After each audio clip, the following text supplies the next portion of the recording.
తాత తాత ఎట్ట చచ్చిపోయినాడు మచ్చా? చచ్చిపోయినాడు. సరే మచ్చా, శవాన్ని ఎత్తుకొని పూడ్చాలి. అయ్యో అయ్యో తాత తాత తాత. బతుకుండేటప్పుడు పిక్కిడి కూడి పెట్టలేదు, ఇప్పుడు దొల్దలు ఏడుస్తున్నావా? అందరు చూస్తున్నారనే.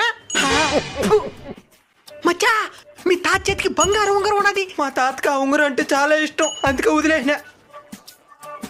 నాకు ఒక డైలాగ్ కూడా రాయలేదా? శవానికి డైలాగ్ రానమవుతుంది. సరే అనుకుంటా, పద శ్మశానానికి టైం అయింది. మచ్చా మచ్చా, ఏమైంది మావా? గుంట్లో ఉండాల్సిన మీ తాత గుంట బయట ఉన్నాడు. సన్లైట్ చూద్దామని వచ్చినాడా? మూసుకో. ఎవరో బంగారం కోసం బయటికి లాగే ఉంగరం తీసుకుని వదిలేస్తున్నారు. మీరు కూడా బంగారాన్ని వదిలేయద్దండి. మీరు ప్రేమతో వదిలేసిన దాని మీద చాలా మంది ఎదవులు కన్నేస్తుంటారు, ఎంతటికైనా తెగిస్తారు. దాని బదులు బంగారాన్ని మీ 10 మందికి అన్నం పెడితే వాళ్ళ ఆత్మ కూడా శాంతిస్తుంది.